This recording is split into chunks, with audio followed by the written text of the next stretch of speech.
Everyone's in on the Great Reset. Well, almost everyone. There's one guy who's got the power to do something to stop it, and you know exactly where I'm going. And they made a mistake. They tried to get Trump on their side, so they invited Donald Trump to Davos, I think a couple of times. But in January, when Donald Trump, I think, really began to see the beast that he was up against, he went to Davos, to the World Economic Forum, and he stuck a mega finger in their eye.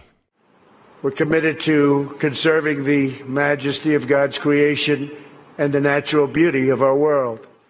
But to embrace the possibilities of tomorrow, we must reject the perennial prophets of doom and their predictions of the apocalypse. These alarmists always demand the same thing: absolute power to dominate, transform, and control every aspect of our lives. We will never let radical socialists destroy our economy, wreck our country.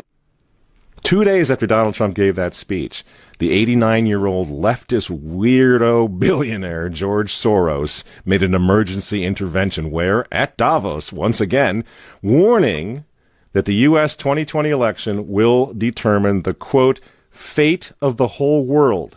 Now, in the context of Davos, take a look at this one more time. This is a month after Donald Trump addressed Davos and stuck the MAGA finger in their face.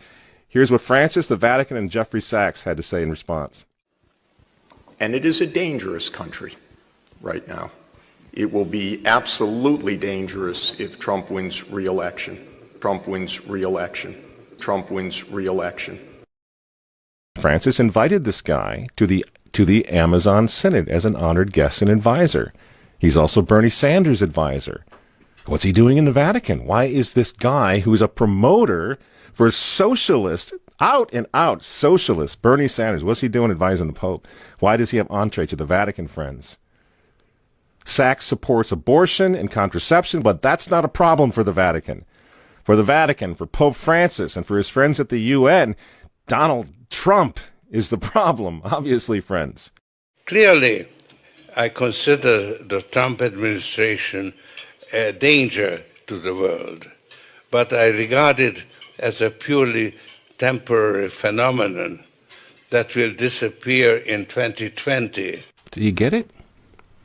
Do you see why there's so much hate for Trump? Because with all of his faults, again, he's the capitalist. He's not the globalist. He never will be one of them, which is why he pulled the United States out of the Paris Climate Agreement. Donald Trump pulled the United States out of the World Health Organization. That's Bill Gates and company. And now he's threatening to pull the United States out of the World Trade Organization. People say, yeah, well, Donald Trump got married twice. He's a bad guy. Really?